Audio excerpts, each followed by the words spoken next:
Hi, Mary here at Mary's Heirloom Seeds, and welcome to a new series on our YouTube channel. This is food storage prepper gardening. So I'm going to discuss different crops you can grow in your garden to preserve, to store, and to help you prep. So first varieties I'm going to discuss are going to be crops that don't require heavy intensive or labor intensive preservation. So the first on my list is going to be cowpeas.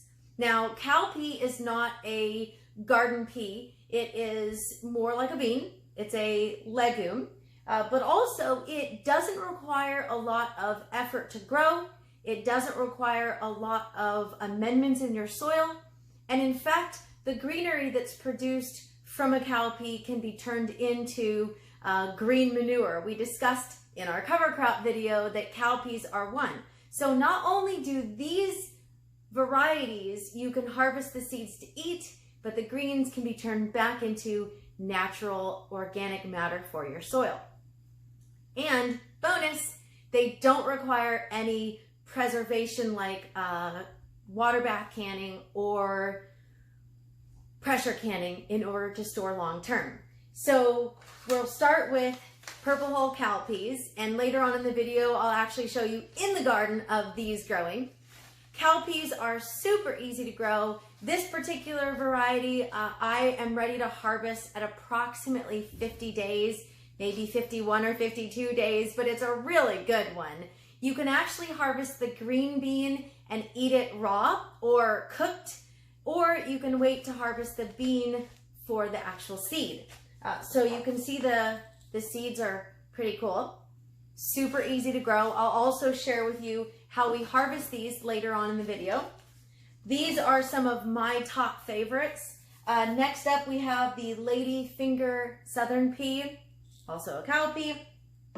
These are considered a cream pea. So for those of you who don't know what these are or how you would preserve them or prepare them, that's a mouthful. Cowpeas, I'll show you how we harvest them later on.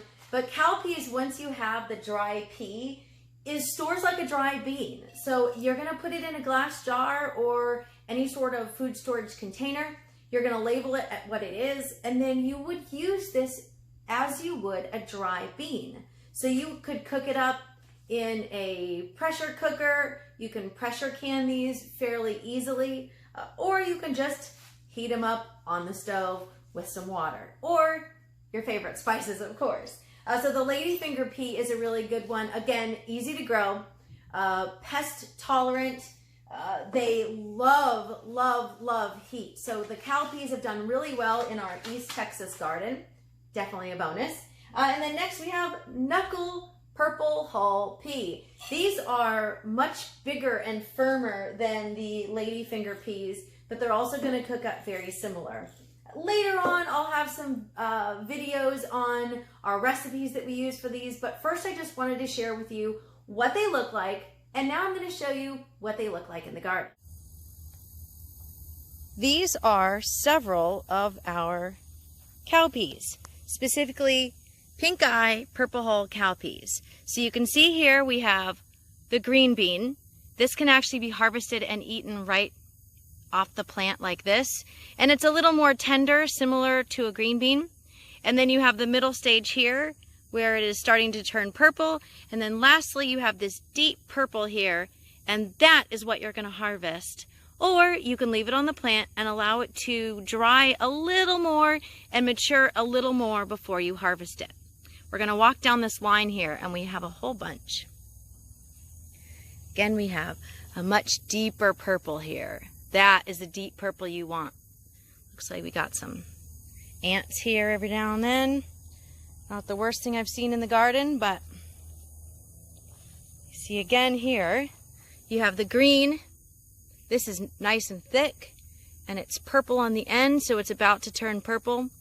I noticed that these, here you go, this is a much better green bean example. You can harvest this if you want, but you're better off long-term harvesting these peas after they turn from green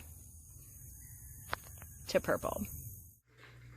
So now that we've shown you what these seeds look like, now we've also shown you what they look like growing in the garden and how you're going to harvest them. I'm going to share with you what they look like when they are dried and how we harvest these. This is probably one of the easiest crops to harvest the seeds from. So these are pods similar to what we showed you that we harvested, and we've allowed them to completely dry out. If you're wanting to save the seeds to grow, having the most mature seeds inside is the best. So sometimes we let these almost dry out completely on the plant before we harvest them. Listen, you can hear them rattling around. So what you're going to do is you're going to take this pod here, and I'm going to turn so that I'm using it inside the bowl. I forgot to bring a second bowl to harvest. So you're literally just going to open it up, and the seeds come right out. These are very easy to harvest. So easy. So you see this is just barely open here. You're gonna, I can use my fingers, my fingernails, because it's easy. You slide it down and empty it out. It's that easy. So this is why cowpeas are on the top of my list as far as a food storage crop, because number one, they're easy to grow.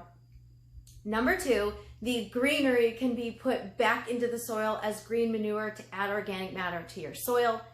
They're easy to harvest. You can eat them green, cooked up right away, similar to a green bean when they're very small. You can harvest them here like this for the seeds. And the storage and collection of the seeds is so easy. So that's it. Please, if you haven't already, subscribe to our channel. Hit that like button for our video, and stay tuned for more helpful videos on how to grow and preserve your own food storage in your prepper garden. Thanks for joining me. I'm Mary at Mary's Heirloom Seeds, and happy planting.